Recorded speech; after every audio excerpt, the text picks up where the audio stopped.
Hello and welcome. I am April Robinson, the host of Doing Life with God podcast, where we discuss practical ways to live your life with God. These are candid conversations with individuals who are transparent, honest, and authentic regarding their daily walk with God. Whether they are walking through trials or triumphs, victories or defeat, the common denominator for all is that they each chose to walk and do life with God. Doing life with God ain't too easy, but it's well worth the work. It's food for the soul that's worth eating. It's only to make you whole. Yeah, it's only to make you whole.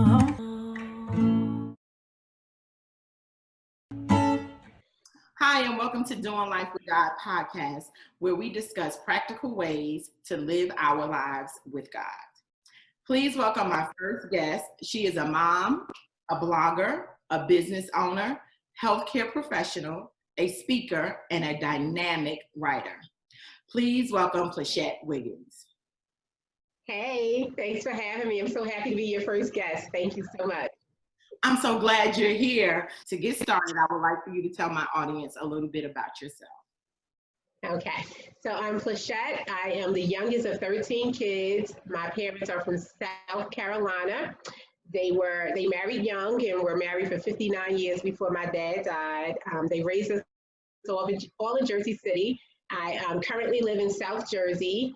I was married for 10 years, and I am now raising two beautiful girls by myself. How many brothers and sisters? I have 12 brothers and sisters. It was 13 of us all together. Right now, it's 10 of us. 3 have gone on to be with the Lord, but we are a huge family, a big family, lots of nieces and nephews. Last count, we were up to 50 grandkids. So everybody's not getting a Christmas gift, right? Everybody. You have to be 10 and under to get a gift. No, that's right. You said you had 2 kids. You're raising them by yourself. You said you were married. Can you tell us a little bit about the relationship with your husband? Okay, so Kenny and I were married for almost 10 years, but we were together for about 8 years before that. I met him when I was 18 years old. And it's so crazy. When I met him, I had an on-again, off-again high school sweetheart. So I wasn't interested in a new fella, but we exchanged information. And then over the years, we just stayed good friends. And we stayed friends for a while.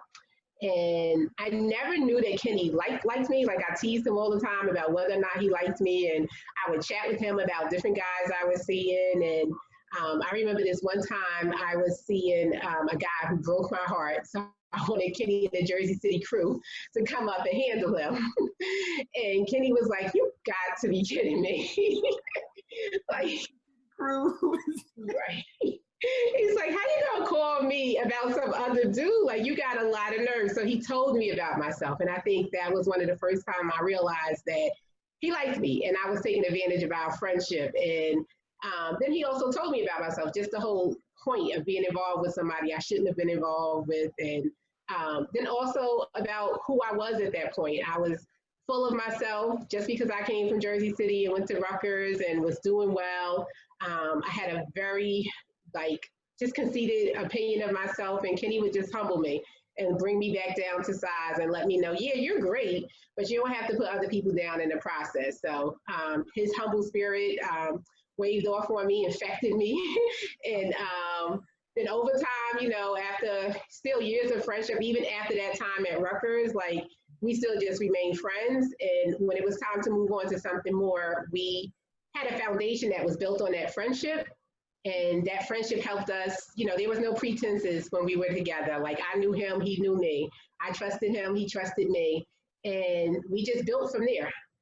Okay. So at the time you met him, you had a boyfriend. Was he seeing someone else, or was it?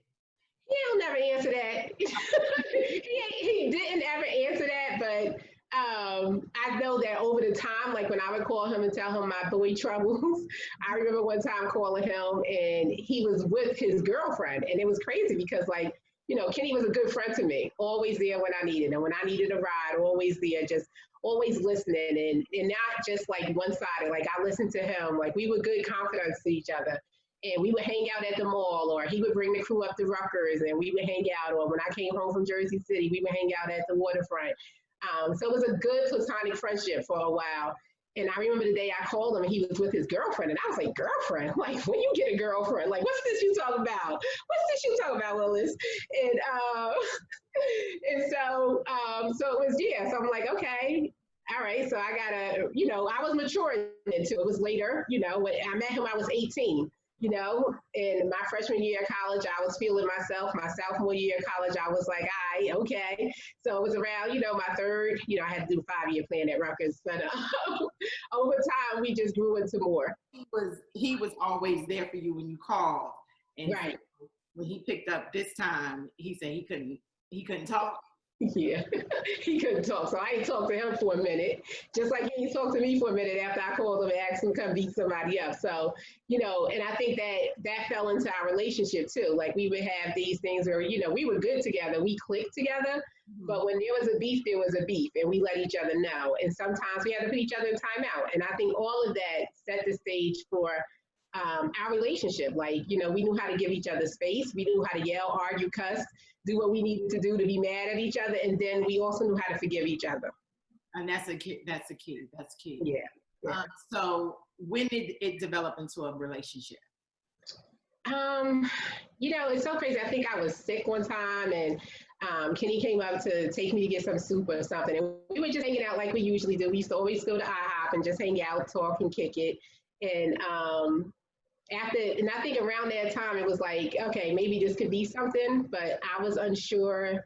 I don't know where he was. And I don't, you know, the funny story is he's not here to defend himself, unfortunately. But when he first tried to kiss me, he tried to tell it. Right. He tried to kiss me and he had a little something up his nose that was coming out.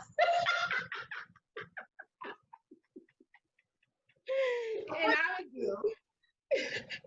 And so, like, I always made fun of him for that. He was like, you know, and when I would joke, like, one of the things too, we always had family around. We always loved to laugh and make fun of each other. Like, you had to have thick skin to be around us. So I would tell that story and make jokes about it. And he would be like, you know what's so funny about that is that you always leave out the fact that you kissed me back. Like, even with all that coming out my nose, a little something. Right. And so from there, like once we moved on beyond friendship, it was just, everything was just like, it was, I don't want to say perfect, but we clicked. Like everything just kind of fell in line. Like everything I had been wanting in a boyfriend was already there. Like, you know, it was just good. So at what year was that, would you say? I think that was, it was the end of 95 going into 96, because it was around Kenny's birthday. Right before his birthday was when he had come up to see me when I was sick. So that probably was like, I don't know, sometime that fall semester. And his birthday is in December, right before Christmas. So when I came home for Christmas break, we were hanging out and we had dinner. And so it was like, okay, all right, this could be something more. So, and it's so crazy too, because it's like, I remember, so now there was no boogies, nothing like that. And it's like that song Evans was popular and Suddenly Kissing You. And I was just like, okay, look at me and Kenny kissing. This for real happening. Good stuff. This is good stuff right now. All right. So eventually you both started dating. Yes, we started dating. We moved to Atlanta and then we settled in South Jersey. We married and had 2 kids. So from your relationship, you started in South Jersey. You started out as friends. So right. You were able to talk to him about pretty much everything. You all had a good relationship, a good foundation, solid foundation. He was your confidant, yes, your best friend. And so how did things go in South Jersey? When we got to South Jersey, things were good. Like, it was like, it's crazy because we were in Atlanta and I'm like, okay, dude, are we getting married or not? Like, either you gonna marry me? Like, why are we moving from here to there, across the country, back to Jersey? And it's crazy because, like, guys say that, that guys know their wife as soon as they meet them. Right. And again, like, when me and Kenny were friends, I never really got a clear indication that he liked me. But, in retrospect, he approached me. He asked for my number. We talked. So I couldn't understand, like, why the heck are we together for 6 years and we're not married?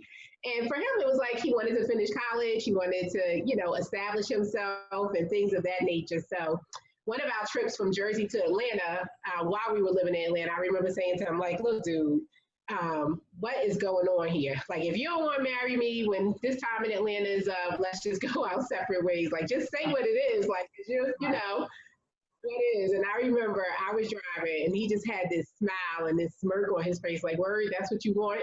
And I was like, I'm not saying that's what I want. So that trip in Jersey, he had gotten the engagement ring. And so when we got back to Atlanta, he asked me to marry him.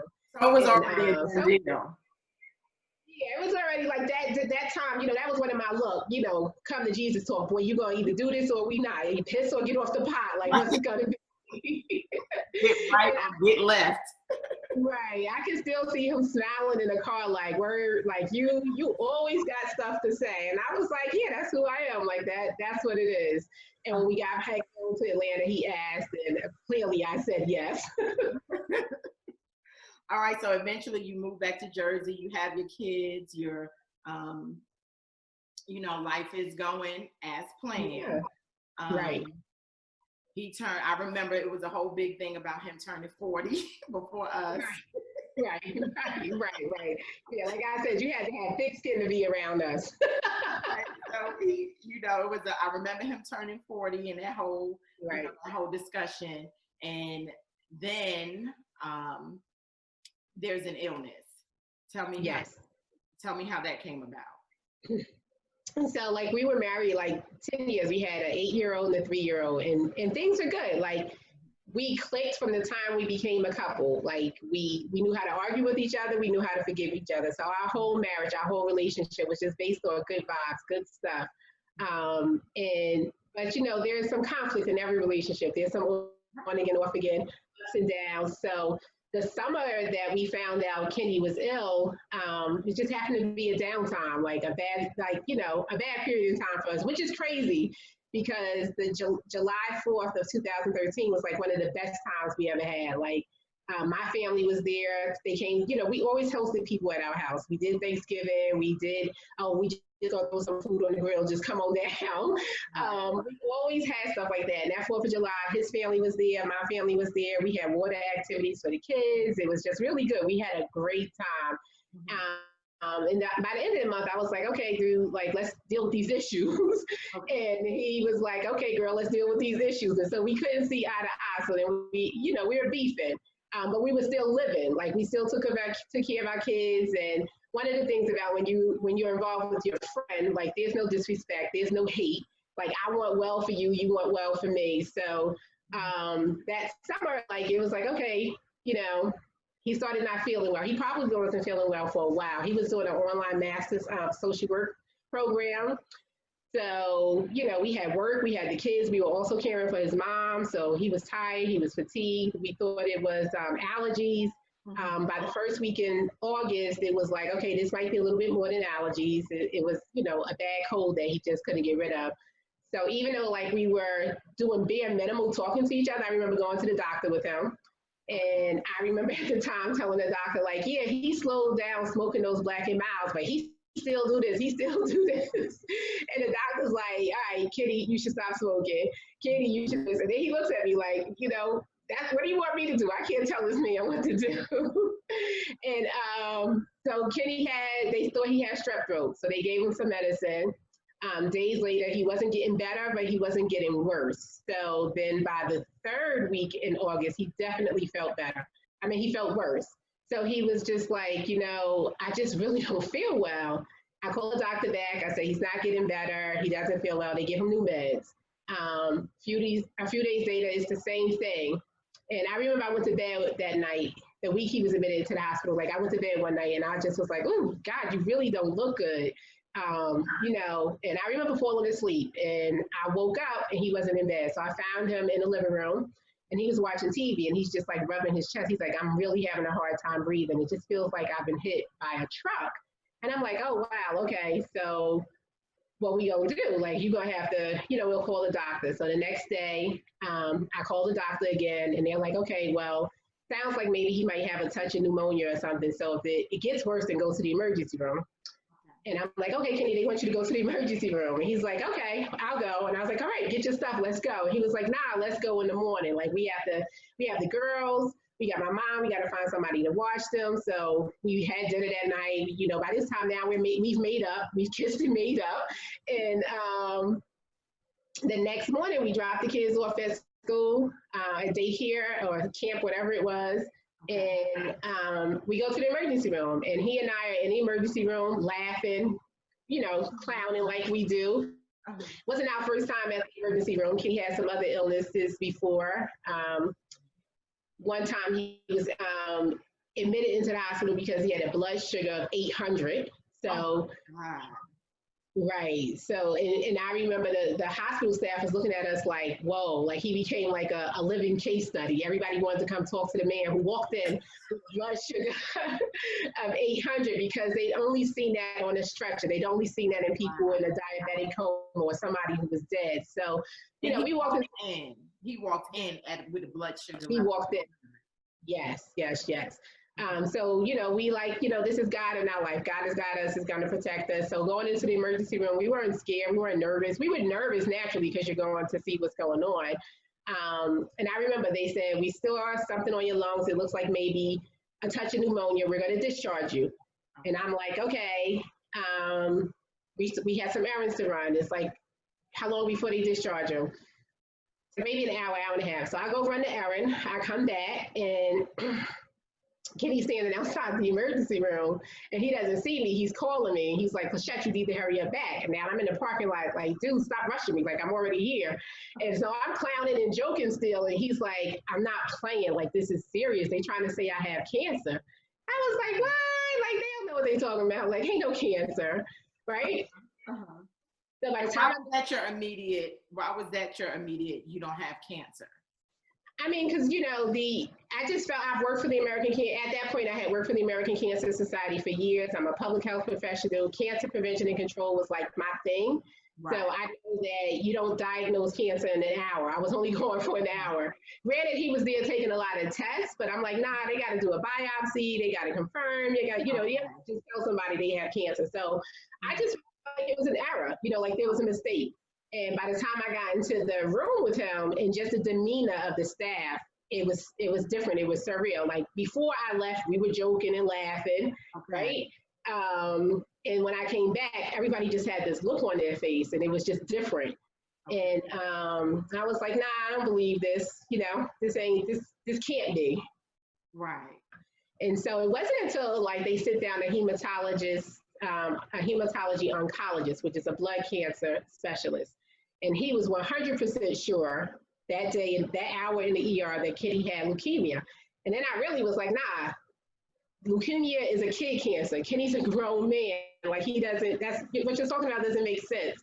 And the doctor was completely adamant that he was right. And I challenged him because I'm like, nah, you just don't do that, right? Like you don't just scare people and tell them blah, blah, blah. But anyway, I listened to what he had to say, talked about the results, and Kenny was admitted. And a biopsy was scheduled, which was later confirmed everything that the doctor said. He had leukemia, and he had a pretty hard battle ahead of him.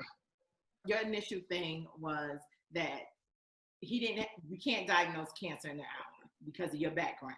And then the type of cancer they said he had was leukemia. So then you're saying, well, that's a kid's cancer. So he doesn't have, he can't have that. And, so something must be wrong. But then everything came back, and then it was confirmed that it was leukemia. And then, and then at that point, how did you both of you take that information? How did both of you handle that? It was shock. Like it was crazy shock and just disbelief. Like even before the results of the biopsy had come back, like, we were in shock. We were still living our life. Like, we were still like, okay, in my head, this is going to come back negative. I'm like, I believe in the chief position. I'm like pulling on my scriptures, like, this ain't going to be. And the day they came back with the results, it's like that morning, I took the kids to camp and I was like, oh, you guys want to have lunch with daddy? We picked up some lunch. We went, I picked them up early. So we had like a late lunch, early dinner. We were in there getting ready to feast and, just live life. And the whole team of docs came in to give the results. And so I remember one of the nurses took the girls out so that they could tell us. And I was just like, whoa, like, this is for real. Like, I was just in shock. Like, I couldn't believe it. And especially because their prognosis wasn't good. Like, they were just saying that, this is going to be a hard battle. Like, it's going to be a long haul and you have to be willing and ready to fight. They were trying to prepare you that it wasn't going to be an easy journey. But at this point, you're like, I saw God move at 800. Right. His diabetic blood sugar level. So that same God, where he was a miracle basically from the other situation, is going to deliver this time, and we're going to get past this. So you were optimistic. I was optimistic. And I remember, like, but then I'm optimistic, I'm practical, but I'm also still a realist. Like, this information we can't ignore it. We can't act like it's not what it is. So I remember I started to tear up in the consultation with the doctors. And so I'm like, okay, just give me a minute. And so I remember walking down the hallway and the nurse, and I had to call my brother to tell him to come pick the kids up from the hospital. And the nurse, she's a great nurse. Like, she pointed me and she's like, trying to, again, give me this information that this is going to be a long fight. And I remember her asking me if I was a believer. And I'm like, yeah, of course. And so she talked to me about the fight. She talked to me about my faith. And I'm like, yeah, lady. Okay. All right. Like, look, I'm just trying to make this phone call, trying to make sure my kids are okay. And it wasn't until like later that I truly understood. She knew what the prognosis was, what the diagnosis was. And even though they were giving me the information, she knew that I wasn't receiving it, so she tried to prepare me the best way she knew how. But it was just like, okay, I hear you, girl, but I'm going to pray. Like, I'm going to believe God no matter what you say. Right. And we're going to come on out the other end of this. Yes, like before. So your faith before that, your walk with God before this incident, how strong was your faith? Like, what sort of thing, what sort of experiences you had with God that, gave you this confidence? So we're talking to August of 2013. In May of that year, my dad died. And my father had been on hospice. And even though when somebody is sick and they die suddenly, it hurts. When somebody is,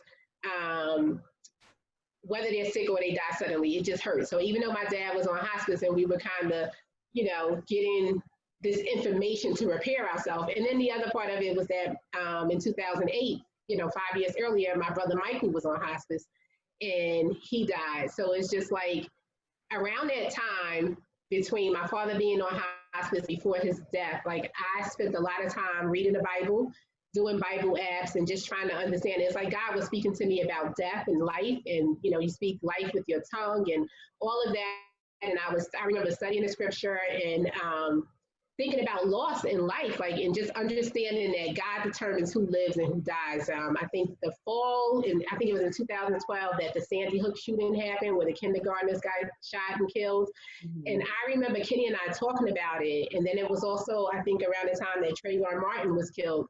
So Kenny and I were talking about these things, and it was just like, God, like, how could this happen? Again, with a young Black man being shot, with all these kids being killed at a school. And it's like, okay, it just hit me. Like, God determines who lives and dies. God determined when that 5-year-old was going to come into life and when he or she was going to die. And so I was in awe of that. So I studied his word about death and loss and life. And I remember when my dad was sick, like, I was really just like wanting to be sure that I wanted him to go to heaven, right? So I wanted to witness to him and talk with him and encourage him to accept Christ. And so like that was like what I wanted. So down in August, I had all of that. So it was all built up in me. Like when they say God hides a word in your heart, and it's true, like it is, it really is. So like my faith in my life with Christ at that point was just developing a one-on-one relationship with him, reading the Bible, and then just trying to go into church, being involved in church, and then kind of come into an understanding for myself of what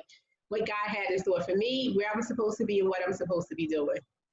So he was you were prepared, you're never prepared, but right. you were already in this like life and death conversation with God and walk, I guess, with him between houses with your brother and your dad. So you were already looking at all the perspective or the different, because both your dad and your brother were on hospice, and then the sudden death of like those students, Sandy Hook, moms dropping their students off their children off to school, and they're not able to pick them, they're not picking them up, bring them home. So your faith so you already had, like you said, words hitting in your heart. Yes. So when you got this diagnosis, you were preparing for, you're using your faith to fight and preparing to come out on the other side of this. Absolutely. So eventually what happened? What eventually happened with the illness? So we're talking like it was the week of August 20th that Kenny was admitted into the hospital. So it wasn't even 2 weeks before the biopsy and the results came back before he died. So his time in the hospital, his battle with leukemia was like valiant. It was strong. He was faithful, but it was short. Like it happened so quick. So I didn't really even have a time there wasn't enough time to process it all. Like I called on my prayer warriors. I asked people to pray. I fasted. I read the Bible, and I believed, that God was going to heal him. And with that, though, because I know cancer, because I understand and I listened to what the docs was saying, it was just like, there's a part of me that never spoke it, right? There was a part of me was just like, okay, we're talking from what they share with us, 6 months from now, he might have to go through this battle all over again. They were going to put Kenny on chemotherapy for 24 hours, 7 days or 14 days straight. So that's a lot of chemo, and that's not traditional what you do in breast cancer or any other cancers. But they were like, we have to treat this aggressively. And then I remember the doctor was going over the prognosis, talking about Kenny was going to lose his hair, he was going to be sick, he was going to vomit, and all of this. And then I remember like Kenny he's just really charismatic, right? Like just really like, upbeat, and the doctor didn't have the best bedside manner. And Kenny was just like, all right, okay, so what's the percentage of people who don't get sick? And the doc's like, I don't know, I can't recall exactly what he said, but maybe 15, 20%. But whatever the percentage was, Kenny said, all right, I'm going to be in that percentage. I'm not going to lose my hair. I'm not going to be sick. Like, and I'm going to beat this. Like, I'm going to beat this. Like, I am going to beat this. And I remember, like, so because I worked in cancer for so long, I had contacts at several hospitals, several experts, and I actually had them come in and talk to cancer because everyone was in agreement that he had to leave the hospital he was admitted to, that they didn't specialize in leukemia in adults, that he needed to be in a hospital in Philadelphia or a hospital in Camden where he could get the best care. Okay. And, the information was presented to him, and he's just like, Plyshette, like, so that means you're going to drive back and forth to Philly? You don't even like going into Philly. Like, so he was concerned about me, concerned about who was going to watch the kids if I'm going back and forth to Philly. And he's like, okay, and if the treatment was going to be the same, like everybody said the treatment would be the same. And he opted to stay in a hospital that was closer to our home. Okay. So you both were believing God for healing. Like you were believing that this is God is going to bring us through this. And he told the doctor, I'm going to be in at 15, 20%. I'm not losing my hair. I'm going to beat this and I'm not going to be sick. And he wanted to stay in that hospital because he didn't want you driving back and forth from your home to where Philadelphia was at 45 minutes, an hour? About 45 minutes, yeah. Mm-hmm. Right. So he's still concerned about you and the girls and how, he's sitting up here battling for his life, cancer, and he's worried about a drive for you. Like he's more concerned trying to make life easier for you and the girls because, that was just Kenny. So when Kenny transitioned, how did you learn of that, and what were your thoughts towards God since you were believing, for healing on this side? Okay. So the Sunday morning before the Saturday before he died, I had been staying at the hospital, coming home and change my clothes, check on the kids. And I was there that whole day, like since Friday night. And I was debating whether or not I should leave on Saturday. And at this point, Kenny was intubated, so he couldn't talk. Like he was, they had said Saturday morning that all his systems were failing, his kidneys and different things. And they were, again, giving him a really bad prognosis. But I still believed God. Like I still had faith, and I still said, all right, well, God is in your hands. Like, right. Like that's when I really learned to surrender to him. Like, I don't know how this is going to end. I know what I want. But I was scared. I remember it was a new nurse who had come on, and I remember like not wanting to leave because she wasn't warm and fuzzy. Like I need warm and fuzzy. Like if I'm going to leave, I need to know you're going to take care of my husband. Take care of my husband. And, I love one. I need you warm and fuzzy. Right. So she had come on at 7 p.m. So it took us a minute for me to like get her to at least smile, and I understand it's her job. She got to be my best friend. But I just needed to feel comfortable. And I remember it was like getting 11. I think my brothers may have been up there. They left and they're like, sis, you coming? Because I didn't have a ride. Like everybody was like dropping off and stuff. So I'm like, nah, I'm going to stay. And then I remember it's like 11:30. And I'm like, I think like I felt tired. Like I want to go home. I want to, take a shower, sleep in my bed. Sunday morning, September 1st, it's Communion Sunday. I was on the line with you actually. And you were like, let's do communion. I gone to get the communion. We were praying and receiving communion. And then I get this call to come to the hospital right away. And even though I got the call to come to the hospital right away, like so many things had happened that Saturday. Like, if this happened, then we're going to have to do this and we're going to need your permission and blah, blah, blah. So never in a million years did I think that I was going to the hospital because he had passed away. Like I did not think that. Like I was just thinking I was going because they needed me to sign something or do something so that they can do whatever it takes to, work on him. And when I got there and the doc said that he had gone, I was like, nah, that can't be. Like I was in total shock, total disbelief. And so those were my initial reactions, just total shock, total disbelief. Mm-hmm. And then anger, like, okay, dude, what you and head nurse do while I was gone? Like, I should have stayed. Like I shouldn't have left. Uh-huh. And God reminded me that he knows when we live and when we die, right? So I had already been studying that word. Right? And I remember I was crying. I was like falling over, dry heaving. And I just happened to look up and see my mother who just lost her husband, right? Who lost her son, right? And son a couple of years ago. And son. So who had just been through so much in life. And I remember feeling in that moment like, wow, if the strength of God manifested itself physically, it was in my mother. It was in my mother in that moment. Like she was just a rock. She was just like, I can't even tell you that she said anything to me, but it's just her being and just her presence. And after that, I remember standing up, like saying, okay. And then God spoke to me. He spoke directly to me. Like, I heard that song, Let the Church Say Amen. God has spoken, let the church say amen.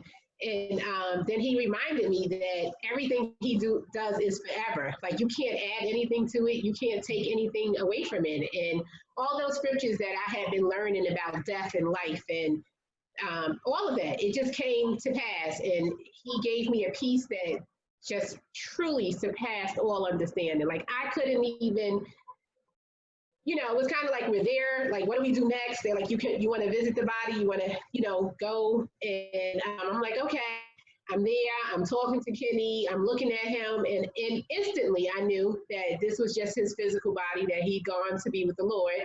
And I wasn't mad. Like I would have thought that I would have been angry with God, like how dare you? But right. In those moments, like I was crying out, I can't, live without Kenny, right? I can't, how could you, like, this can't be, like, how can I possibly raise these kids without Kenny? And God said, I'm like, I can't live without him. God said, you can and you will. And I'm like, no, I can't. And God said, you will live without him. The person you need, what you need is me. Like, don't let go of me. And I'm like, I can't raise these kids by myself. Like, there's no way I could ever be a good single parent. Like, Kenny and I balanced each other, like we were good together. And God said, you can and you will. Like, you will. Like, I will not leave your side. If you stay with me, I'm going to stay with you. If you do what I say, you will get through this. And I left the hospital with that peace. And I don't even know when all the other family members had come because they were all there, like the night before. Everybody, my family, Kenny's family, and we all were in the parking lot. And it's just like, it's surreal, you know? Like, what do we do? And so my feelings for God, I think that initially was just shock, numbness. Okay. Then, not anger, not initially. yeah, I'm sure that there was some anger, but it wasn't the type of anger like, oh my God, I hate God. How could he do this? I'm never going to church again. God isn't real, because if he was real, he would. It was not like that. It was a disbelief, like, I can't believe this happened. And every time the anger rose, God is like, you can be mad. You got every right to be mad, but just don't leave me. Like, just don't let go of me. Like, I'm going to be with you. Like, okay, like, be mad, but know that I'm going to see you through this. Know that I don't make mistakes. So when you, like it's the same thing, like the forgiveness Kenny and I used to have when we got into arguments. Like, when your intent is not to hurt somebody or harm somebody, you can believe what they tell you, right? Like, if you and I get into an argument and I know that you ain't trying to kill me, then we can come to some understanding. And God is real clear to me that you can be mad, like, you can be angry, but don't let that anger cause you to do stuff. Like, don't go drinking. Don't go smoking. Don't go doing stuff that you're gonna, that's gonna destroy you. Because if you stay with me, I will see you through this. The loved ones are there, the family is there, and both of you come from huge families on both sides. Right, right. So like when I pull up, like the kids are playing outside, they're riding their bikes, riding cars, Kenny's little cousins, and everybody's there. And it's just really hard to, I'm standing at the car now, like, how do I tell these kids that their dad is gone? Anaya's 8 years old, Michaela's 3 years old. And I remember breaking down at the car, like, I can't do this. Like, I can't tell them that their dad is no longer with us. And again, God was real clear. Yes, you can, and you will. Like, you can, and you will. Like, you can do this, Plyshette. And I remember, coming to talk to them, and how do you tell an 8-year-old and a 3-year-old that their dad is gone, So I asked God to give me the words, and I told them, and they responded like an 8-year-old and a 3-year-old. Like, they are, Michaela at 3 years old was just like, oh, she might have cried a little bit. And then she was like, can I go back outside? Right.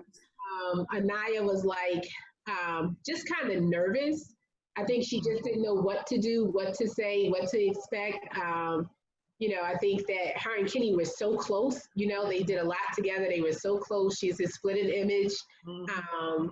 But it was a sunny, warm, beautiful day. Her cousins were there. They were playing. And she's like, well, if Michaela can go outside, can I go outside? And, for a split second, my heart broke. Like, oh, my God, like, okay, that wasn't the response I was expecting.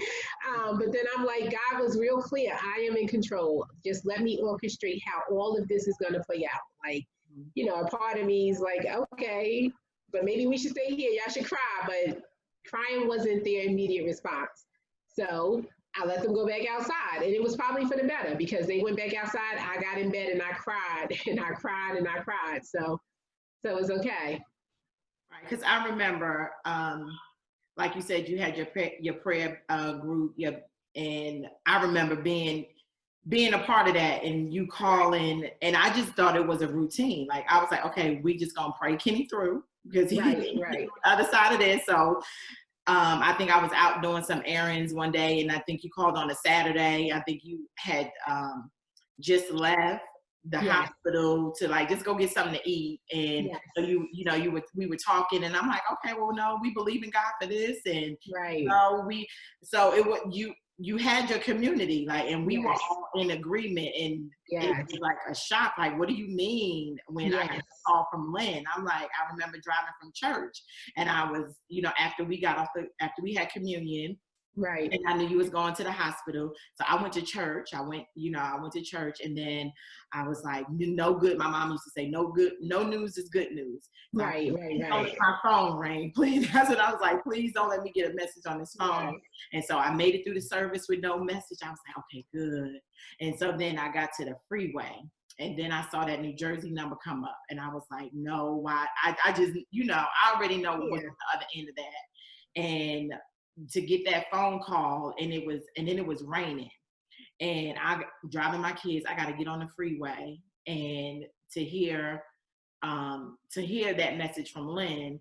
And I remember coming from Jimmy Carter, getting onto the exit, and trying to drive through tears, through the rain. Right. Like, and I'm like, God, I need to see, like, Right. you know, like, I got to get my babies home. You know, we got to get home safe. Yes. But I know our expectation was, yes. we praying him through, and Yes. you know, and like you said, you all used to joke, you know, we got to have thick skin. And I was thinking, like, you know, all right, Kenny, you know, you're going to get through this. And Right. I'm going to come up there. Like, you ain't got to be all dramatic, like Plyshette said. Like, I'm going to come up to Jersey more. Like, right. You ain't got to take it this far. So we had strong faith. And yes. we were all expecting healing on this side. But everybody was, yes. But like, you know, 41, I'm like, he has kids, you know, we're young, those are my peers, those are, you know, those are our people. We went to school together. Like, we're not burying at 41. We're not losing a peer at 41. This doesn't happen in our group. Right. And so it was devastating it was devastating, because it was just like, it was a blow. Right. But through that, and, you know, seeing you and the girls, seeing how you've come through that, like, how has your journey been? Like, how have you been able to, once you got that, you know, it was you transitioned, you still have to raise babies. Right. So I think it's so clear, like, those immediate weeks, those days and immediate weeks after, God just kept bringing me back to September 1st, like to the day he died, to the moment he gave me a peace, to the moment he said, Plyshette, you will live through this, to the moment he said, Plyshette, you can raise these kids by yourself, like, and you're not going to be by yourself, like, you have a village, and more importantly, you have me. So my faith walk was really like, it was like I've never been so faithful in my life. Like, I've never felt that kind of faith in my life. Like, I never did. Like, I don't even know if we talked about, like, I miscarried in 2004, and I was angry. I was mad at God. I couldn't believe this. I was like, yes, I said, when Kenny and I got together, I thought I was the shiznick. You know, I came from Jersey City to Rutgers, so I was all of that. So You made it out the hood. Right. I got married, and now I want to have a baby. So how dare my first baby end in pregnancy? And I was so mad, and I just kept looking at all the people, you know, having abortions, or all the people not taking care of their kids. And I was incredibly judgmental.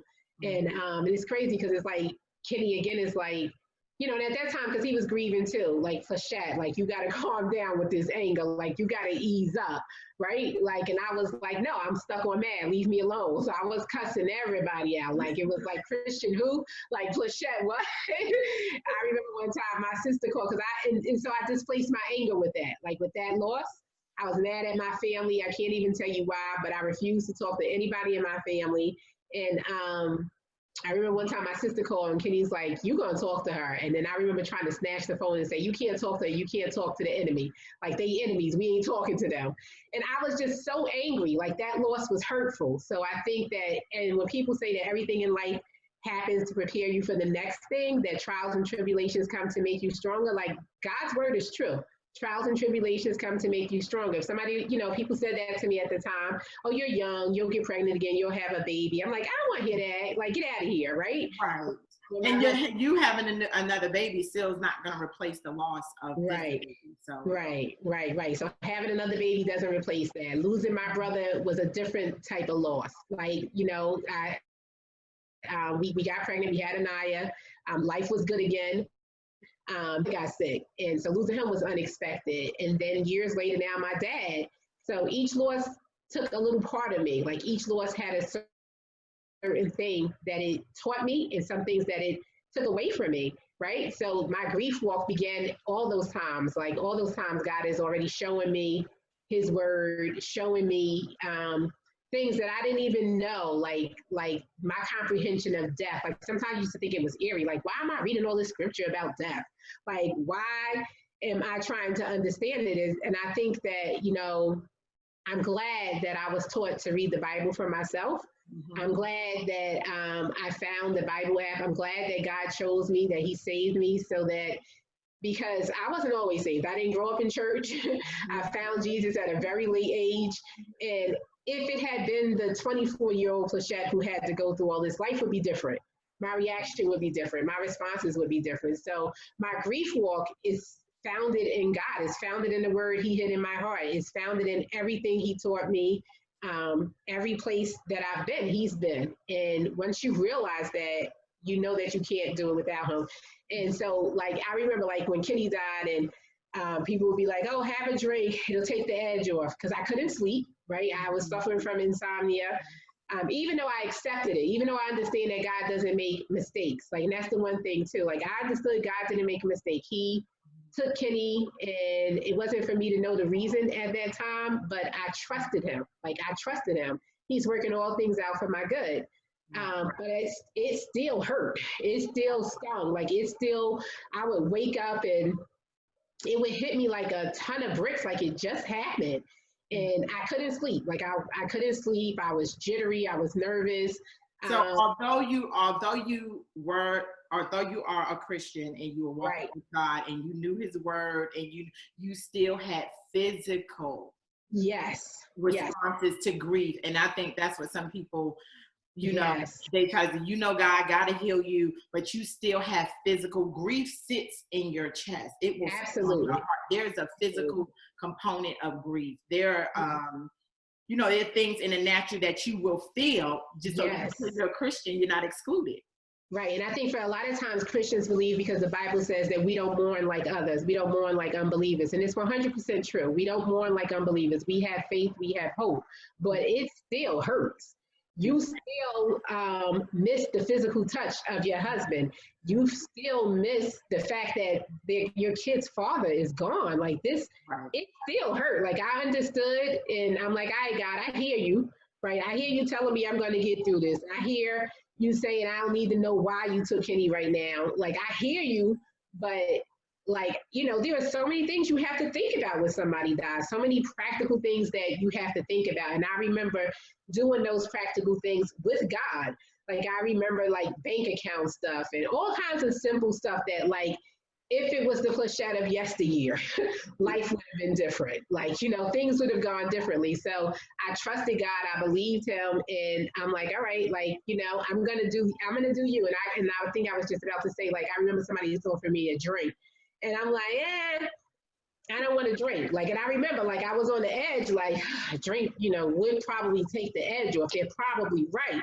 But God was so clear. And it was like the conviction was really strong in me. Like, some days I would wake up, I would smell Hennessy. And that was like Kenny and I drink. Like, we would have shots of Hennessy, before, way back when. And it was just like, that was my thing. And I'm like, I remember, my family and Kenny's family, like, they grieve. A lot of people drink alcohol to grieve, and it's something that I grew up in. It's something that I'm used to. Like, it's what we do. Mm-hmm. But God said real clear to me, if you take a drink, like, so for me, it was like, I could take a drink. I could be here and be drunk with all of them. And when they leave, it's going to be me, Anaya, and Michaela. And they don't deserve a drunk mother. They lost their father. Like, they don't deserve a drunk mother. And I knew that I had to live. Like, I'm saying, I can't live without Kenny, right? I'm saying, God, I can't live without Kenny. He's like, yes, you will. You can and you will.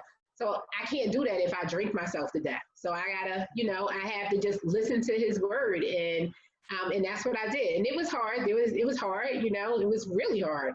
And that doesn't, like, this idea of doing life with God, like, it's not easy. Like, it really is. Say that again. It's not easy. Life isn't all, sunny roses and stuff because I'm a Christian. We always talk about people who say, how you doing? Oh, blessed and highly favored. Yeah, we all blessed and highly favored, but that's not really what I asked you. How are you doing? How are you feeling in this moment? Yeah, right. Yeah. So I think to not be okay all the time. Right. And I think for me during that time, like, there was so many people around me that supported that message. Like, and even the ones who didn't, like, I understood, like you said, Kenny's death hit hard. People who didn't even know him, for people who knew of him.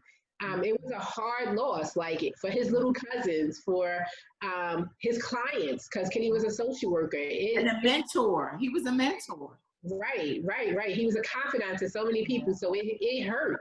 And but like for me, it was like only God. Like, and I can remember people would say, "Oh my God, you're so strong. I can't believe."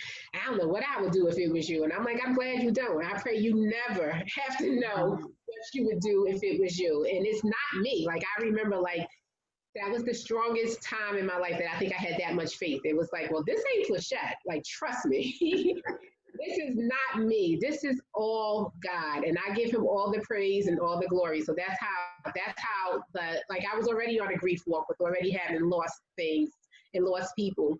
But like losing Kenny was just like, you have to stay on that. You have to understand that you don't get over death.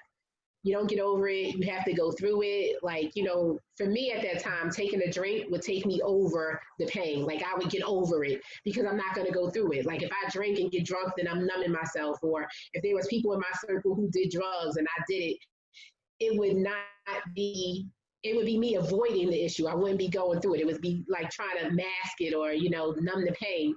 And it wouldn't work because you would still come back around. You still will have that hole still, you still haven't dealt with the issue. So absolutely, it still would come back around and you may have been worse off than had you had the mindset to believe God and say, I know this is going to be hard and I'm going to choose you. Like it's a choice. It's like, I choose God. I choose you every day with this walk. Yeah, in every moment. Like, it wasn't like, it wasn't, Kenny died September 1st, so a couple of weeks school was going to start. It was Labor Day. Mm-hmm. So I had to teach myself, because I'm a planner, because I like to figure things out. I like to have things together. So, so God is like, no, if you get through today, thank God. Like, if you get through the next hour without slapping somebody, like, if you get through the next, so I had to start living moment to moment. Like, it was no more planning for the future, because my life depended on me listening to God. My life depended on me listening to God, being with him. My kids' life depended on it. So I could no longer think about, the future. Not that I was oblivious to the future, but I couldn't be such a planner. I couldn't have these to-do lists that, went into the next week. It had to be, okay, get up, take girls to school, get up, feed girls, get up, find something fun to do with girls. Like, one of the things I was really big on too was that, like, one, I didn't want them, like, people would, especially somebody called me and then I start crying. Well, don't cry like that in front of the kids. I'm like, okay, bye. Like, you're not the one I need to talk to right now, because it was good for them to experience grief. They were 8 and 3 years old. They didn't know what to do with their grief. So you have to manage it. Now, I wasn't crying every day, all day. I wasn't like talking to them all day about Kenny and crying and woe is me. But I encouraged them to grieve, because I understood that when you don't go through the grieving process, no matter how small, big, or old you are, it will come back. So I just encouraged them, and I grieved in front of them. And it was difficult and it was challenging, and it was just, but the only way I got through it was with God. And with your choice. With your decision, like, it's a decision that you made to, because people can know that, I can do this, or God to get me through. But then, like unlike you, they might choose to take the drink. So it was the choices, and I know they were difficult choices at the time. You may have had to cry. Right. Those times you may have, been angry at that, at that moment, like, God, I want my husband here with me. Yeah. I'm going to choose to do your next step. Like you said, get up and take the girls to school, or, things like that. It's a choice that you had to make to walk with God. We're not saying, like you said, it wasn't roses, it wasn't easy, but it was the choice that you made to go through it. Now, what are some things that practically that you did other than, I know you prayed, you talked to God. What did you do? Any like type of therapy? Any? Yeah, I definitely did therapy, but I just want to say also about the choices. Like, I didn't always know that sometimes in life we do stuff so so habitually, like, because it's habit, it's because the way we were raised, it's because of the way we was taught, or it's because of how we feel. We always feel sometimes like I ain't have a choice. Like, such and such made me so mad. I didn't have a choice. I had to just let them. You always have a choice. And I wasn't aware that I always have a choice. Like, I wasn't aware that I always had a choice in how I respond and what my thoughts are like. So again, like everything, you know, my own Bible study, my own relationship with God, going to church, hearing different pastors. I think Joyce Meyer, you know, was probably around that time prior to Kenny's death that I read Battlefield of the Mind. Think about what you're thinking about, so that you have a choice to think about, you know, holding on to this anger and being mad because, you know, I don't know if I mentioned earlier, but like, so in July, me and Kenny, we had a great time with our family. Everything was good. By the end of July, we were on beef and we were beefing with each other. By the week, he was suffering from this cold and he was sick. I also found out that I was going to be laid off of work.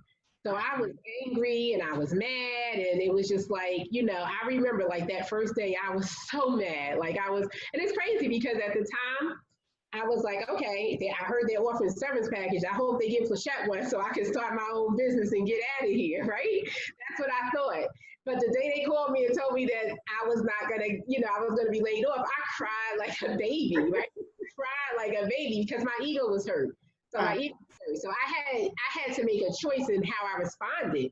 Like, you're going to be angry over something you said you wanted, right? God, you said you wanted. And so I had to think through that, like, okay. And then when I was mad at Kenny about the whole, like, then I went into worry what about money and finances. And Kenny's like, you know, calm down. You said you wanted to start your own consulting business.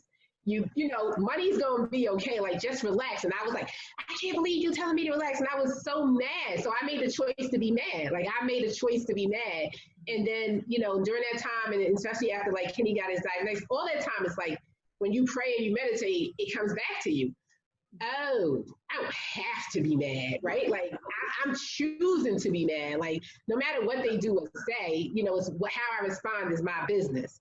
So I was beginning to walk in that. How I respond is my business. So, and so that helped me too. So when it's time to go through counseling, right? Go through one-on-one counseling or go through grief work, I had to choose. You know, people, unfortunately, a lot of African Americans think that, you know, going to talk to a psychiatrist or a therapist, you can't be telling people all your business and, you know, you got to handle it yourself, right? And I knew that wasn't true because when my brother Mike died, I didn't respond to his death, even though he was on hospice and even though you're kind of expecting it, but I didn't respond well. Like, I was mad. I was angry. I was like taking it out on people. And I remember I'm like, Kenny's like, yo, I think one morning I was taking the kids to school and something simple. And Kenny's like, Plyshette, for real, when we come home, we don't have to talk because you gotta have to do something. You can't, you know, you can't be mad. Like, you got to do something. And so, and I'm thankful that I've always, like, when I say he was my confidant, he was my friend. Like, he told me, right. He told me when I was acting up and when I needed help. He told me when I was out of line and when I was being crazy. And he also supported me. Like, the day I called, like, we were beefing, but the day I called him and told him I didn't have a job, he met me. He held me, he let me cry on his shoulder, you know, so we really, you know, did stuff together. So going to therapy, one-on-one therapy, so I had done it before. So with Kenny, it was a no-brainer. And, you know, losing Kenny, losing my dad, losing my job, it was like, all right, let me call and figure out, you know, who I'm going to go see, right? And it just so happened also at that time that my church was starting a grief support group. So I got in on a grief support group, GriefShare, and it's a Christian-based support group for people who lost someone. So that helped support me. Like, I did that, and I did a lot of self-study in the Bible apps on death and devotionals and stuff like that. So that's what I did. Okay. Did I answer the question? Was that the question? Yeah, that was my question. Like, what were the practical things that you did? But what advice would you give someone who doesn't have, like, they don't have a relationship with God? Like, I don't even know how you can do this without God, but they don't. Right. With the corona, with all that's going on, people are, you know, a lot of people are dying. Christian people are dying. You know, people are losing loved ones. Some people are losing whole family members, mothers, brothers, sisters, and they don't. And it's unexpected. Like, it's sudden. They don't have preparation time. Right. It's, you know, they were here today, now they're gone. And we can't go in the hospital to see them. And we cannot even have a funeral like we used to have, we can't repass, we can't gather as a family. You got to Zoom funeral. So, like, what would you tell them? Like, how would you? What is something practical or something that can just get them to the next moment, like how you lived moment to moment? It's so hard, but because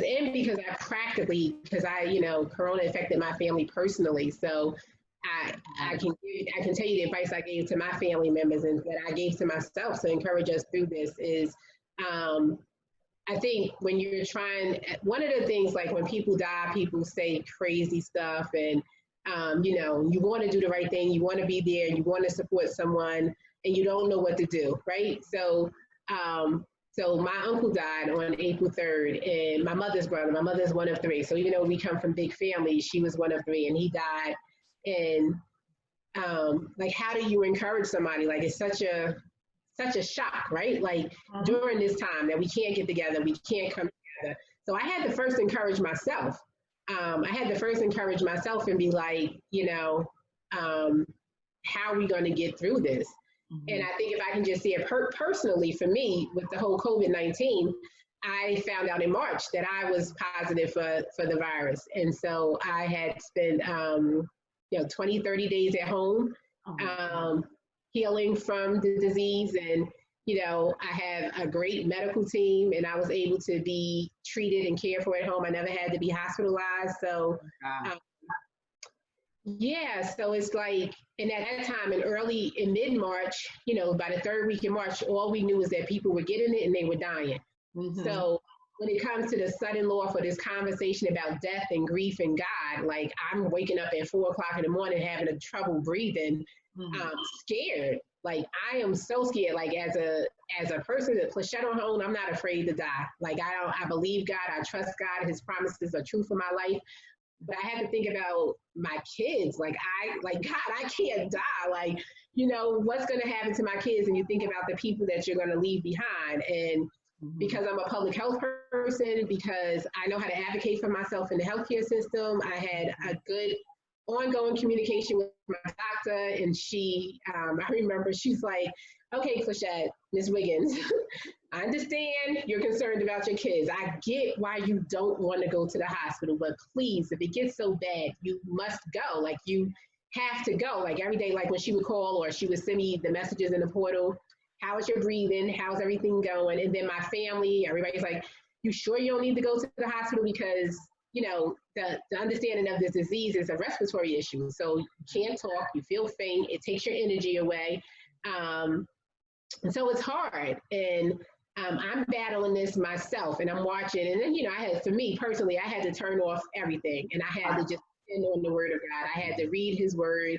When anxiety and fear got the best of me, I had to just meditate and relax, and then trust God and listen to the doctor, listen to my body. And I thank God that he saw me through that. I thank God that he helped me. He healed me, like, he helped me through it, and it was okay. But in the middle of that time, a young cousin lost her husband. He was diagnosed and died within days. Oh, God. And during that time, my uncle, the Reverend Thad Page, we just celebrated his 80th birthday in December. He went to the hospital, and they were reluctant to tell me, and it's like, oh, Uncle T came home from the hospital. And this is when I was sick. Uncle T came home from the hospital, he's well. I'm like, I didn't even know he was in the hospital. But we spoke to him, and he sounds good. Then the next day, 2 days later, no one could get him on the phone. And unfortunately, he died at home alone, right? So there's so many things going on with this virus that I can't even begin to get into.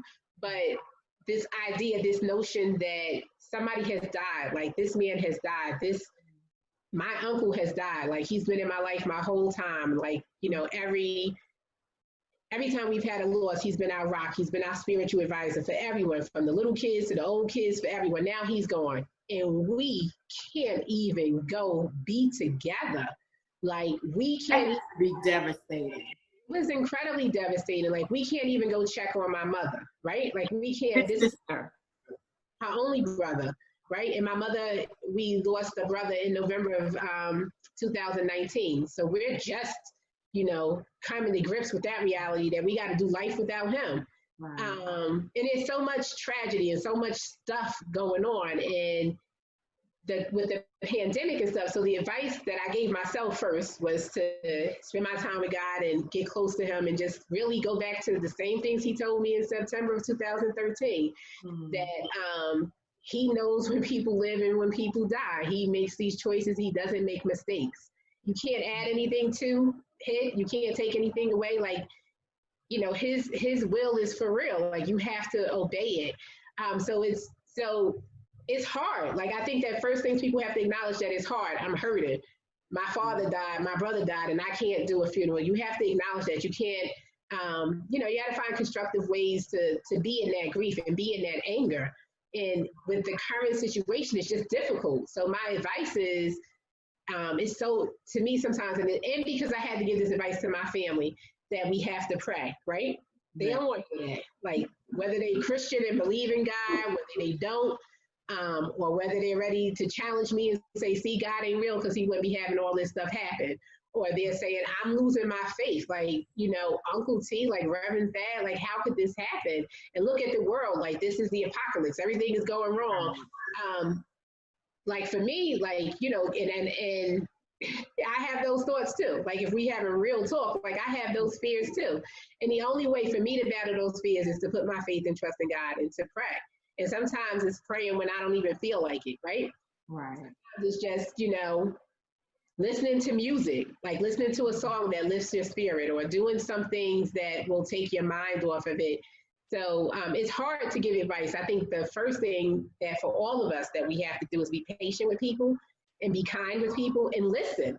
Like, we have to have communication and understanding, because, like, I might want to advise somebody to pray, but if they face all tight and they all like angry, like, that may not be, it may be better for me to pray quietly for them and ask God to release them from their anger, and ask God to give me a message and a word that I can give to them that they will receive.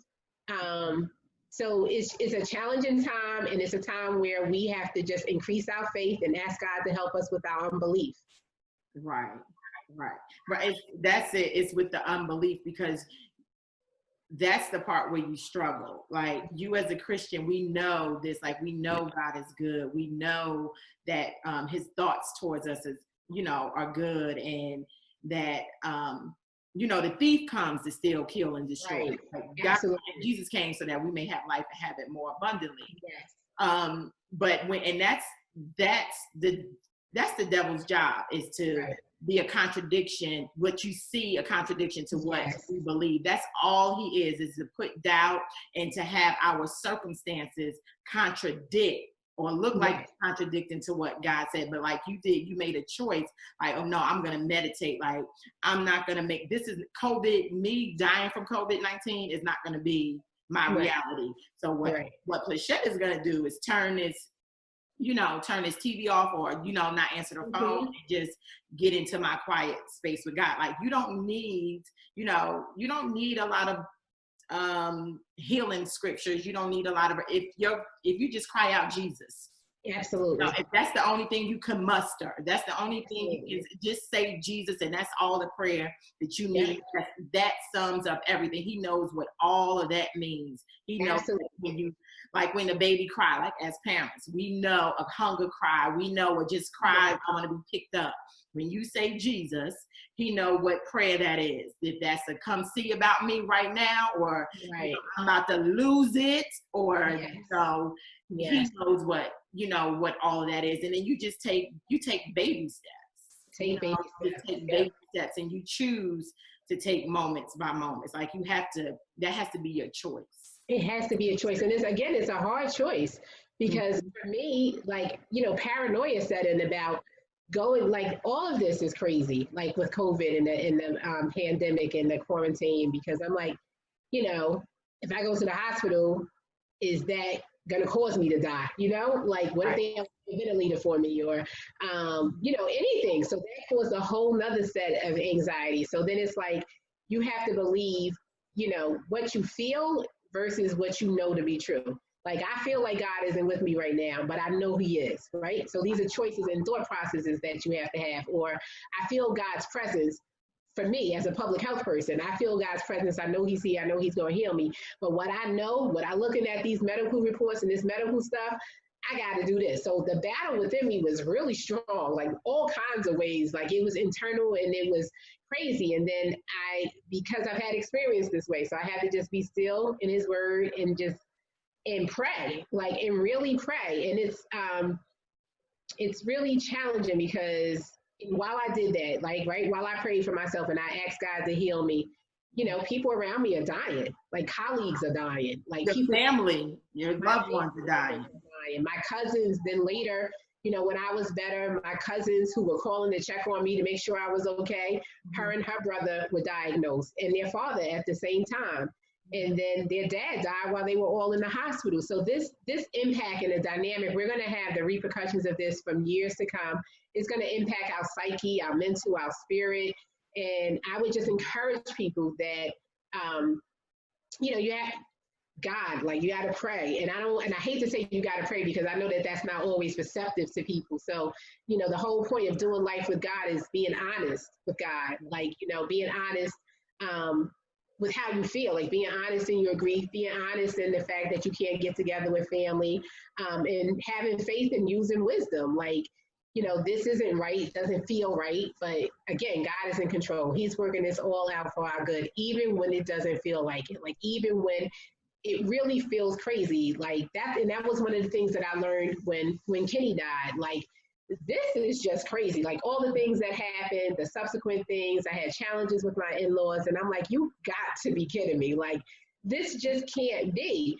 But then it became clear that God is working all this out for our good, for the good of those who love him. So I would just, you know, one of my cousins who recently died, so we lost 4 family members during this pandemic and we couldn't have funerals. And the pastor was talking about don't get ready. Right? Don't get ready, be ready, get your life with Christ so that, you know, we are living in uncertain times and you don't want to wait till you're taking your last breath to try to get ready with Christ. You want to be ready. So you want to take small steps. If you used to go to church and something happened and now you don't go, if you're a devout Christian and you lost people and you don't understand what's going on and you can't go to church, and when you went to church, you felt so much better. Like a lot of that, like this emotional and mental health is for real. Like the struggles we're going to have to deal with is going to be for real. And I think if people would just start with themselves, like you know, take it away from everybody else, like not to blame politicians or not to blame this one or the church should do this or the businesses should do this. Just take a look at yourself, figure out where God wants you to be in this whole thing, and seek honesty and truth in him. Right. And like you said, God is not, like you were saying before, when you were mad with God, he is not afraid. Okay, be mad, but just, you know, stick with me. Like he's not, God is not afraid of our feelings, our emotions. He knows these things. So and we can't hide them from him anyway. Like we can't front in front of him and say, oh, I'm good. He knows all about us. Right. Like he already knows. So you might as well be honest and say, God, I don't like the way this feels. I don't understand why I'm going through this, why this is happening. I'm losing loved ones. And, you know, they're Christians. They believed you for healing. And look, they're still gone. Right. God can do, like I said, he can deal with all of that. Just be honest, just be open with him and just be truthful, because there's no, like that pastor was saying, there's no, oh, I'm gonna get ready, or, you know, people don't want to get saved, or that I don't want to be a hypocrite, I got to get my life right. There's no getting your life right without God. There's none of that. You can't get it together without him. So and I think for us as Christians, that's like that message when the question you asked me is, how do you advise people through this process? And that's it. Like, you don't, like, people are afraid, right? They don't want to give up. They don't want to give up their drink. They don't want to give up their vice, and they want to wait till they do it so that they can come to God. I used to be the same way too, right? Like, you know, me and Kitty moved in and lived together before we were married. Oh, I can't get saved. Like, I can't go to Jesus. Like, I'm living in sin, right? I can't do this. But God will meet you wherever you are. Like, all you have to do is call on him and ask him for forgiveness. And then you do things in your ways, in the ways that he leads you, to increase your faith and increase your trust in him. It's so hard because like there's so many people that like, and one of the things that I struggle with, like I think we may have talked about before, with how God changed me through this grief process. Like what has changed in me. I like to plan things, or maybe we talked about, I like to plan things. I like to figure out how things are going to end. That was the next question. Sorry. God is saying, like, you can't plan this, right? You can't plan out your day. Like, I'm in control. I got this, little girl. Right. And it is, and even though I've learned the lesson, right? I've learned the lesson and I thought I got it. Like I heard the lesson, I passed the class, but then I had to take the test again in recent events. And I'm just like, God is just like, you gotta be still. Like you are not the savior. Like sometimes as Christians, when we see people hurting, we want to save them. We just know that if they believe Jesus, if they gave their life to Christ, it would be so much better, right? We do. And then and we sometimes go about it like so hard, push so hard, and we push people away, especially when they feel like they got to do X, Y, and Z to get their life together. The only thing sometimes we can do is encourage them that God will accept them the way that they are, and pick them up for church when we have to, and do the practical things that we can do. Send them the links to online church, since we ain't picking nobody up for church, but send them links to online church. And send them scriptures and pray, and just ask God that they would be in the mindset to receive it. Mm-hmm. And not only always, because we do try to be people's Holy Ghost, we try to be the Holy Ghost for them, and because like you said, when you see, we already been down that path. Yes, so we already know where that's going to end up. So we're like, God, we just need. So we want so hard to fight for them. Just come on over here. I promise you, you'll be all right. Just just give that up. You'll be okay. But God will meet you, where you are. Just like He met the woman at the well who had all those men. He met her right where Jesus met her right where she was, and without condemnation, without pointing fingers, and without doing any of that. He met her. He had compassion and met her where she was. So you said that you did all of these, you went to grief, you did grief counseling, you used like Bible apps, you were reading like Battlefield of the Battlefield of the Mind, or what was it? Battlefield of the Mind by Joyce Meyer. By Joyce Meyer. And so you were doing all those, doing all those practical things. And since September 2013, has your grief process ended, or does the grief process, does it end? Do you wake up one day and like, I'm good forever? No. And my Bishop David G. Evans used to say this all the time too, about like when you lose somebody, he did a sermon one time about death, like to be over it means that you don't think about the person anymore. You don't care about the person and the impact that they had in your life. So I'm like, and everything I know, like I don't ever want to be over Kenny. Like, I don't ever want to be over the fact that he was the love of my life, that we shared a great life together, that we had 2 beautiful kids together. So sometimes people feel like, 7 years now, that I should be over it, right? Like, you should be over it. Or for some people, it's 20 years, and there's this notion that, you should be over it. And I remember when Kenny died, people would say it gets better with time, this too shall pass. And I'm like, I don't know how this too shall pass. Like my husband is going. Like, I don't know, that might be an appropriate scripture for other times, but right now I don't know. I can't receive that right now, but I will say, and it was, I remember I blogged about this, about when people said it gets better with time. And it's not that it gets better with time. I got better with time. So it's things that you did in that time, because you can just have time where you're not doing anything. You can just be grieving and in a funk for 5 to 7 years, and that's not getting better. That's not getting better. No, and I've seen that happen to people too. And so it's about, again, the choices you make. What do you want your life to be like, and how do you want it to be? Does the grieving process end? Like, do you come to a moment where I'm good forever? No. And there's so much I personally don't think that the grieving process ever ends, because I don't think I ever want to be over Kenny. I don't think I ever want to be over the fact that, we had these beautiful kids together. So I will always remember him. I will always love him. And I could imagine myself on my dying bed looking forward to seeing him, So I don't think that the grieving process ever ends. I think that we have to get through it. I think that people don't have to in my family, we've lost a lot of people. And so sometimes people say to me, oh, I had a real good cry the other day. I can't, I finally dealt with it and now I'm over it.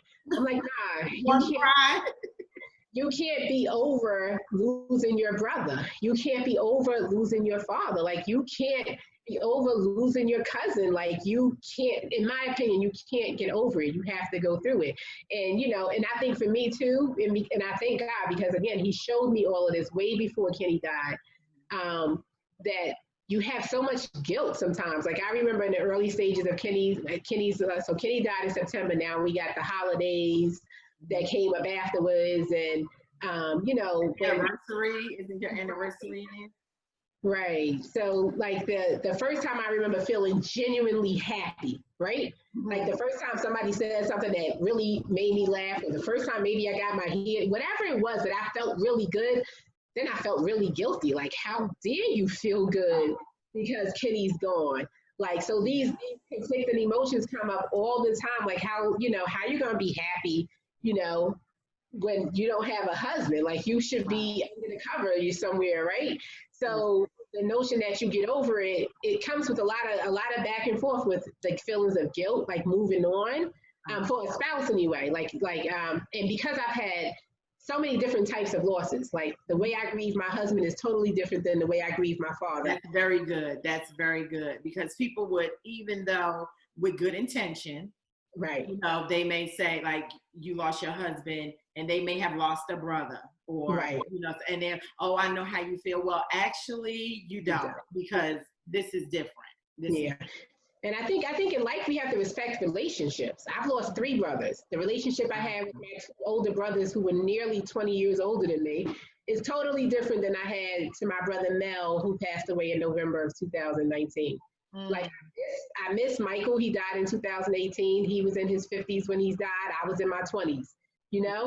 I missed my brother Kenny. He died in 2019. I loved him, but our relationship was different. Like, that's what people have to get too. Like, when you wake up with somebody every day, like when they're your spouse or your child, or if you live with a sibling and you wake up with them every day, or you talk to them every day. Sometimes it's not about living with the person. Right. Like, if you talk to somebody every day, like they're a constant part of your life, and you pick up the phone and try to call them, and because they're not on the other line. Right, because like sometimes, like for me, it literally happened. Like, things are going good, stuff is happening. I'm like, oh, I can't wait to tell Kenny. Like, I remember I'm driving, like, oh my God, I can't wait to tell Kenny about this. And it's like, oh snap. Like, right. I can't pick up that phone. And in that moment, right, it's because you still have things that are going to come up. Like, your daughter's going to be graduating from high school. Yes. Going off to college. And, you're raising kids. You're raising these girls, and not by yourself. You have your village, you have God, but without your spouse, without your better half. Without your dad. Yeah, I think the impact, and that's one thing that I've been praying about since day one, that God would fulfill the void for them. Like, God would be their father, right? That they would know that they could come to him. And then I think sometimes I've heard pastors and people say that, let God fill the void. And I've said that too. I've journaled about that. But I think about practically as a mother raising 2 daughters, that the physical touch of their dad is different. Like, it's different than and because they're young and they don't understand Christ's role in our life. Like, they don't understand his role as a heavenly father. They go to church, they go to Bible study, we do our own Bible study, but it takes a certain level of faith and belief or whatever it is, but they're not there yet at 15 and 10 years old. So I pray and I intercede for them that they would understand their role, like his role, and God as their father. Yes. And even for myself, like, it's just, my dad died. I was a full-grown woman married with kids. And I'm like, dang, I want to talk to my dad. Like, I want him here. Like, it's so crazy. I remember after Kitty died, I was doing something, and I just happened to just look up, and I was like, my father's voice was right there. And he was like, ain't this about a mother sucker? He used other words. Like, how, that's effed up. How can Like, I feel like that's what my father would say to me. Like, if Kenny would have died first and my father would have still been here, like, I felt like he would have been like, yo, baby girl, I'm so sorry. Like, I don't know what to do with this. So I think that, you know, so you don't get over it. You don't make a plan that, you know, I think actually for myself, I made a plan. So in 5 years, I want to be blah, blah, blah, blah, blah. It's like, girl. On a plan. Right, I did. Right. Again, he showed me that I can plan, right?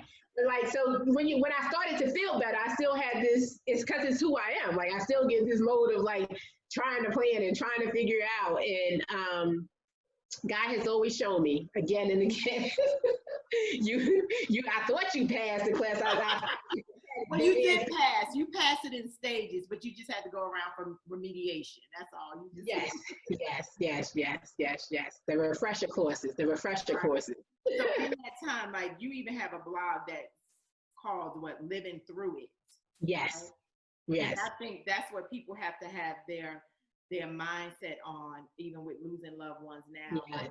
You can, you have to live through it. Don't try to mask it with alcohol, substance, anything like relationships. Don't try to think you can replace someone without being healed. Like, you can't replace, you know, a spouse. You can't go the next, you know, couple of months and then decide you want to just marry someone else to try to fill that void. Right. Because you're going to bring all that hurt, all that resentment, all that pain into the next relationship.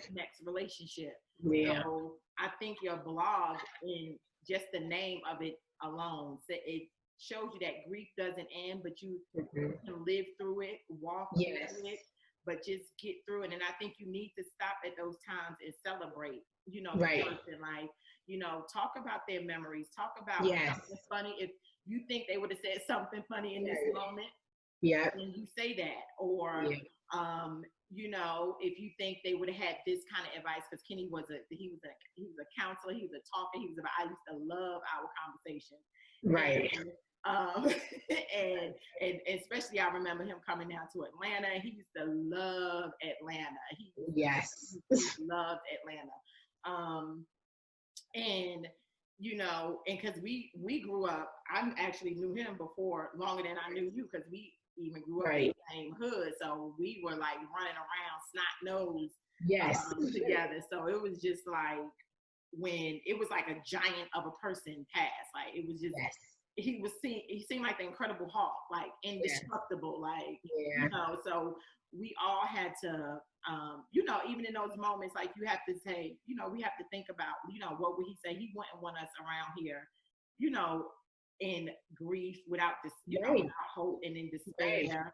Because he was even encouraging you when you lost your dad, and you know, you can't be mad at people. Right. You can't. He didn't want you to sit in anger.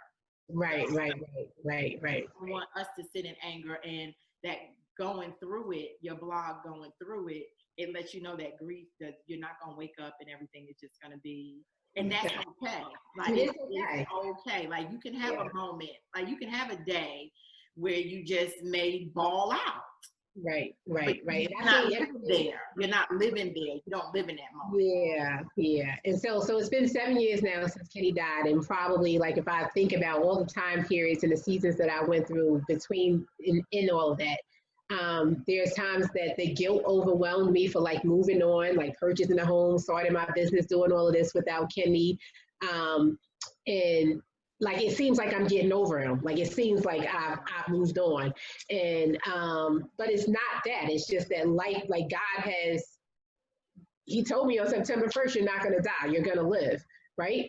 Just like he told me, you know, ever since forever, that I was going to live and I was going to do some things. So it's just that if people, you know, I think about, like, giving advice and encouraging people and praying for people and praying for healing and salvation and deliverance, and that if people would just accept, like, you know, we can't be honest. Like, you know, honesty is such a and you think you're not being honest with God, but he already knows. He already knows. So I think, like, when I'm just still stuck on this, like, encouraging people and I would just encourage people to be honest. If you don't have to be honest with me, you don't have to be honest with your sister, your brother, but be honest with yourself and talk to God. Like, I think that And you don't have to be sober either.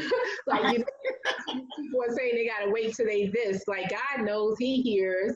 And so I would just encourage people to talk to God and develop a one-on-one relationship with Him and find somebody who gives a message that they can receive and speaks to them.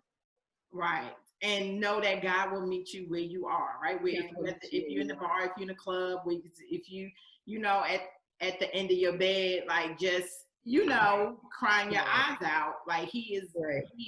He's, you know, you just have to invite him in. We have a part to play, and we have to ask him, you know, come help, you know, or that Jesus, and that Jesus prayer could be meaning, come help me, come see about me. He knows what, you know, what all that, He knows what we need. What all that means. We'll have all your social media platform information at the end, so people can get in touch with you and read your blog and get in touch with your business. What's the name of your business?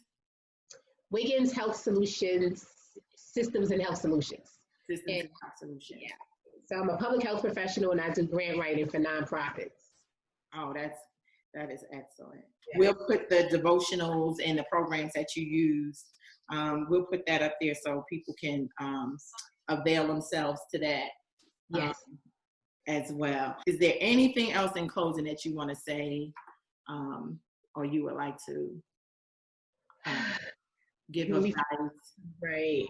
We've covered so much, and I just think that I would encourage people, like with the pandemic and the fears of dying and life and living, that we have to live our best life. Like, we have to take it one step at a time and seek our soul and seek our spirit for where we're supposed to be and what we're supposed to do, and ask God for guidance. Like, whether you believe or you're an unbeliever or not, or you're losing your faith, just I would just encourage people to turn back to God, turn back to God. And maybe it's not the Bible for you. Maybe you're not ready for that. But maybe it's gospel music, because everything we get into gets into us. So if you only listen to trap music, if you only listen to murder and shooting and crazy stuff, or if you only listen to love songs because you in love and you want a husband, it's not going to heal your soul. So you have to find things. I would encourage people to find things that will heal their soul, that will speak to their spirit, that will lift them. And for me, it's Jesus Christ all day, every day. You better know that. That's our rider all day, every day. You can't do life without him. Can't do life without him. You can do life without a mother, a father, a sister, a brother, a spouse. But with him, you can't. You cannot do. I'm sure you would have probably drunk yourself into oblivion. Absolutely. I would have.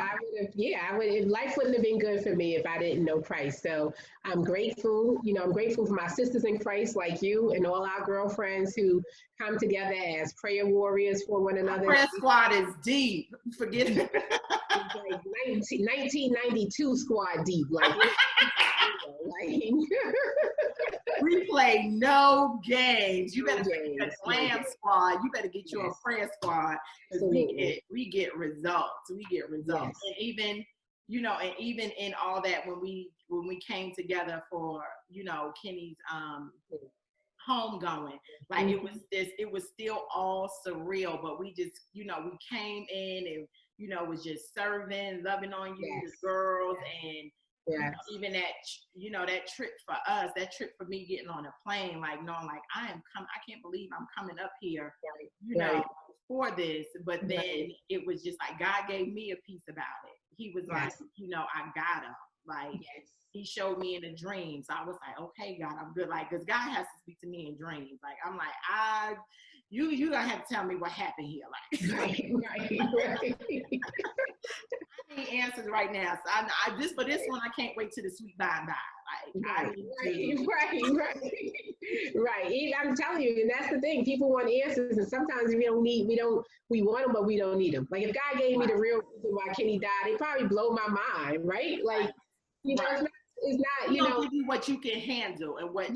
Right. For me, I needed to physically see. Like, that's why I saw him in house. So I was like, okay, I'm good. Right. I need to see.